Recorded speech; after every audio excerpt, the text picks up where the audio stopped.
worse than telling the truth will ever be.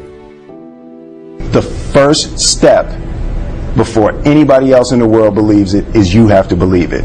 There's no reason to have a plan B because it distracts from plan A. And I think psychologically, the advantage that gives me over a lot of people that I have been in competition with in different situations is it's difficult to take the first step when you look how big the task is.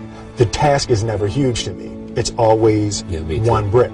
I believe, and I learned very young, that you don't try to build a wall.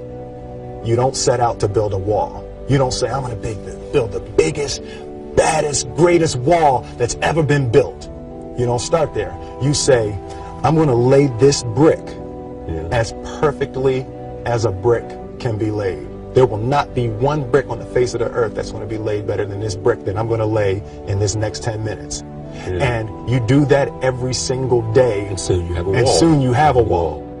I've never really viewed myself as particularly talented. Where I excel is ridiculous, sickening work ethic. You know, while the other guy's sleeping, I'm working. While the other guy's eating, I'm working. The separation of talent and skill is one of the greatest misunderstood concepts for people who are trying to excel, who have dreams, that want to do things. Talent you have naturally. Skill is only developed by hours and hours and hours of beating on your craft. I always knew that I could work hard enough. There wasn't an issue with discipline, or there wasn't an issue with the ability to sacrifice or the willingness to sacrifice. There's no easy way around it. No matter how talented you are, your talent is going to fail you if you're not skilled. You know, if you don't study, if you don't work really hard and dedicate yourself to being better every single day. This one year, my father had his shop, and he decided for whatever reason that he wanted a new wall on the front of his shop. So he tore down probably about 16 feet high and probably about 30 feet long. He just completely tore the wall down, and my brother and I had to dig a 6-foot hole. We for the foundation. For the foundation. Right. We would mix in the concrete by hand. A year and a half. We were building this wall for a year and a half. Every day after school, we would come and mixing concrete, putting it in the hole, doing it, and it was just myself and my little brother. And I remember standing back, looking at that wall, saying, there's going to be a hole here forever. A year and a half later, we laid the final brick, and my father stood back with my brother and I know he planned this. He says he didn't, but I know he had been planning this and writing this for his for the past 2 years.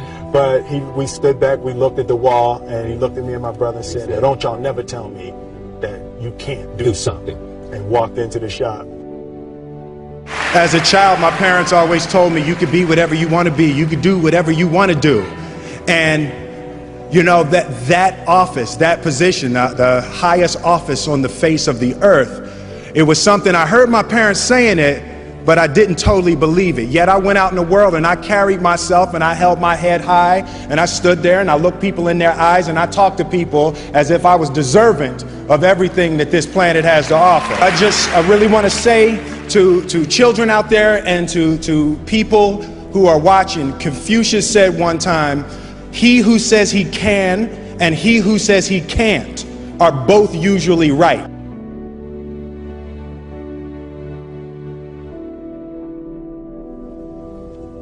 Having the opportunity to study greatness. Anytime you have that opportunity, there are certain intricacies that will make clear who you are. It becomes that much more clear who you are. The definition of who I am is very clear to me, and it also redefines who I want to be. In that I know for a fact that I'm stronger than I thought I was. You know, you can't help but ask yourself the question, what would I do if I was in Muhammad Ali's shoes? I'm not the best at anything. You know what I mean? Eddie Murphy is funnier than I'll ever be. Denzel is more powerful than I'll ever be. I think that my strength is I can do everything well. You know, I can do a little bit of everything, and that's what I concentrate on to be my strength. I'll never be able to compete with Denzel. I enjoy connecting with people and ideas, and you know, I have a mission statement. So every year for probably the past 10 years, I've worked out a mission statement for myself. And for the last few years, the mission statement has stayed the same, and it's been improve lives, right? So when I go into something, I'm looking for how the quality of this piece could potentially improve lives. But it's all along the way. It's when you make the movie and how you're interacting with people in the process, and the concept of improving lives runs through the center of everything I do. And then I realized that the way to improve lives is to continually improve yourself, right? So with that, every morning when I get out of the bed, I haven't fixed everything in the world yet, so there's always something to do. I want my life, I want my work, my family, I want it to mean something. If you are not making someone else's life better, then you're wasting your time. Like your life will become better by making other lives better. A few months ago, I said that I believe that if I chose to, I could be the president of the United States. And I think as I've had a chance to intellectualize why I said that. Yeah.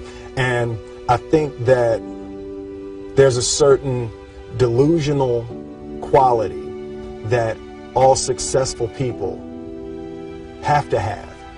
You have to believe that something different than what has happened for the last 50 million years of history. You have to believe that something different can happen. The one thing that I truly tried to communicate in the interpretation of Ali is the complex simplicity of greatness. And how greatness is not this wonderful, esoteric, elusive, God-like feature that only the special among us will ever taste. It's something that truly exists in all of us. Loss is bound to joy. Like pain and suffering are bound to joy. The being able to survive something is actually a big part of being able to find that next wave of joy. You appreciate smaller things. I hated being scared, that I didn't want to even take the meeting. I just hated that being scared to do something. And I think what developed in my early days was the attitude that I started attacking things that I was scared of.